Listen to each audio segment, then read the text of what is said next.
যে কোনো সময় গ্রেপ্তার হতে পারেন অন্তর্বর্তী সরকারের সাবেক উপদেষ্টা ও 1-11-এর সময়কার নির্বাচন কমিশনার অবসরপ্রাপ্ত brigadier general M Sakhawat Hossain. 1-11-এর অন্যতম অনুকুশীলব কুচক্রীদের সঙ্গে নির্বাচন কমিশনের পক্ষে যোগাযোগ রক্ষা করা, বিএনপি ভাঙার অপচেষ্টা ও অতিরিক্ত ব্যালট পেপার ছাপানোর অভিযোগ রয়েছে তার বিরুদ্ধে। এছাড়া সদ্য বিদায়ী অন্তর্বর্তী সরকারের সময় চট্টগ্রাম সমুদ্র বন্দরে তার পুত্র এম শাফাক হোসেনের একচ্ছত্র প্রভাবে বন্দরে অচল অবস্থার সৃষ্টির বিষয়গুলো নিয়েও তদন্ত হবে বলে জানা গেছে। এক প্রতিবেদনে এসব তথ্য জানিয়েছে বাংলাদেশ প্রতিদিন পত্রিকা। 1-11-এর সময় সাখাওয়াত হোসেন ছিলেন নির্বাচন কমিশনের প্রভাবশালী কমিশনার।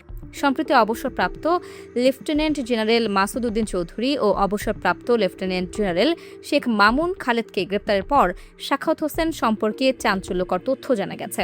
একাধিক সূত্রে জানা গেছে, মূলত মঈন মাসুদের প্রতিনিধি হিসেবে তিনি নির্বাচন কমিশনের কমিশনার হিসেবে নিয়োগ লাভ করেন।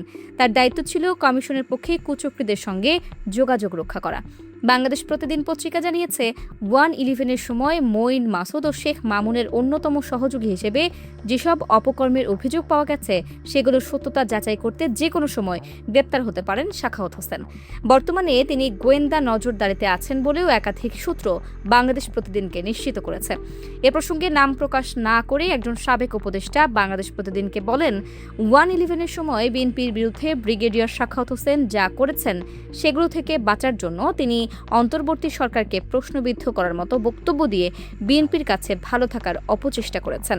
এখন দেখার বিষয়, বাংলাদেশ প্রতিদিন পত্রিকার এই প্রতিবেদনের সত্যতা কতটুকু। ব্রিগেডিয়ার সাখাওয়াত কি আসলেই গ্রেফতার হবেন কিনা তা হয়তো এই সপ্তাহেই জানা যাবে।